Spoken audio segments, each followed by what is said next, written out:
They were told this was free medical care. They were told the government wanted to help them live longer. They trusted the white coats standing in front of them. What they did not know was that they were never meant to be cured. This was not a rumor or a conspiracy theory. This was a real government experiment. It began quietly in the United States in 1932. Hundreds of poor men were selected, not because they volunteered, but because no one would question their suffering. They were examined and observed over time. Then they were left to decay from the inside. Even when the cure already existed, it was deliberately kept away. Years passed slowly, then decades passed silently. Men died without knowing the truth. Wives were infected without consent. Children were born carrying consequences they never chose. And still the experiment continued. Doctors kept writing reports. Officials kept approving budgets. No alarms were raised, no warnings were given. The truth was buried under paperwork. This is not a story about medicine. This is a story about power. This is a story about silence.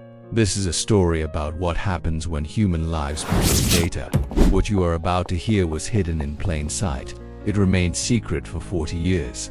And it happened inside one of the most powerful countries on Earth.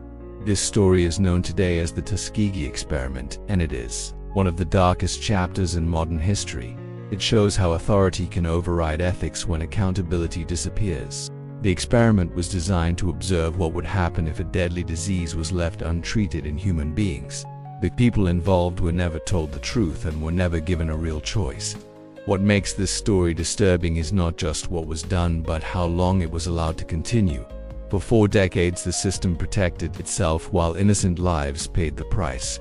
They were told this was free medical care, and they believed it because no one had ever offered them help before. They were told the government wanted to study their health and keep them safe, so they signed papers they could not fully read. They were never told the real name of the illness, only a vague label that made it sound normal. To keep trust strong, officials promised free checkups, free rides, and small benefits that felt like a lifeline. For poor families, that promise sounded like dignity, like someone finally cared. But the truth was simple and brutal. This was observation, not healing. From the beginning, doctors collected blood samples, recorded symptoms, and measured decline like it was just routine science. The men believed every painful test was part of treatment and every visit meant progress. Behind the scenes, the goal was to document what would happen if the disease was left to run its full course. As months turned into years, the condition of many participants grew worse. Yet the message never changed. They were told they were being helped, so they kept coming back, trusting the system more with every visit. What looked like care on the outside was control on the inside. Then medicine changed the world, because in the 1940s an effective cure became widely recognized and available. A real solution existed, and it should have ended the story immediately. Instead, the experiment turned darker, because officials chose to keep the cure away so the data would remain pure. This is where the line was crossed, because it was no longer about ignorance or slow bureaucracy. It became a deliberate decision to withhold life-saving treatment from human beings. The study's purpose quietly became more important than the people inside it. Some participants tried to seek help outside, but barriers appeared in ways they could not see. Local clinics were discouraged from treating them, and medical pathways were redirected. Even when a man stood near the cure, the system pushed it out of reach. Over time, the illness caused severe complications that destroyed lives piece by piece. Men suffered intense pain, organ damage, and disabling conditions that made work and family life almost impossible. Many died without ever knowing they had been denied a cure that already existed. The damage did not stay confined to the original participants, because families were pulled into the consequences. Wives became infected without being warned, and children were born carrying burdens they never consented to. The experiment's cruelty spread silently through homes, not just clinics. For decades, the study continued in the background as paperwork and routine. Reports were written, results were discussed, and careers advanced, while the people at the center were treated like numbers. The system protected itself with silence, and silence made the suffering invisible. Inside institutions, The study was described as valuable because it offered long-term data that could not be recreated. That idea became a shield against guilt because it framed harm as necessity. When data becomes the prize, ethics becomes optional. Outside institutions, the men trusted the authority of the white coat and the promise of government help. They believed no country would use its own citizens this way, because that would be unthinkable. That belief was exactly what allowed the experiment to last so long. By the late 1960s, whispers of concern began to appear within the medical world. A few voices questioned how such a study could continue after the cure was known. But the machine kept moving, because admitting the truth would expose an entire chain of responsibility. The truth finally reached journalists, and once the public understood the timeline, outrage exploded.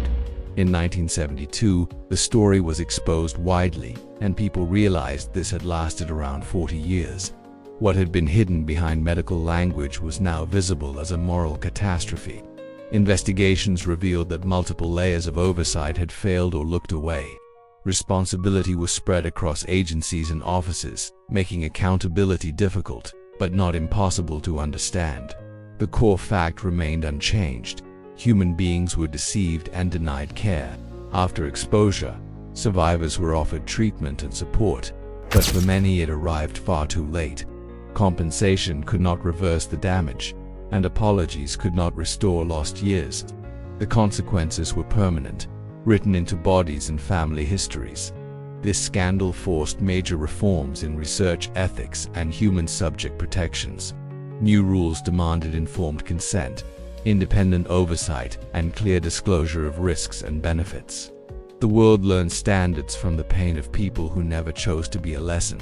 Years later, an official apology acknowledged the betrayal and the injustice.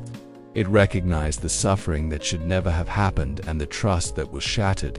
Yet even a formal apology cannot bring back those who died believing they were being helped. Today, this story survives as a warning to every society, not one nation. It shows what happens when power operates without transparency and when people with fewer resources become easy targets. And it proves that the most dangerous crimes can happen quietly, under the language of care. What happened here was not just a medical failure. It was a human failure that reshaped how the world views authority. It proved that progress without ethics can quietly become cruelty. This experiment forced governments and institutions to change how research is conducted. Forever.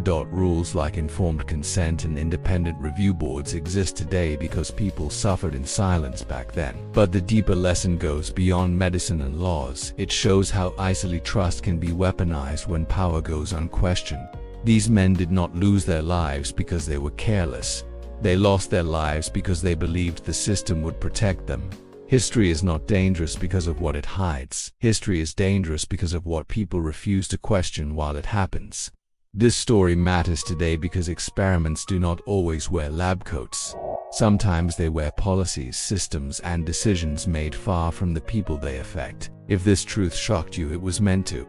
Because awareness is the only defense against repetition. Stories like this are not told to create fear. They are told to create understanding. On this channel, we uncover real events that shaped the world behind closed doors, not to accuse nations, but to expose what unchecked power can do anywhere.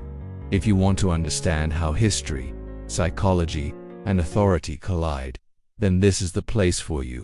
Subscribe to Future Elite Lab for more real stories the world prefers to forget, because the future belongs to those who understand the past.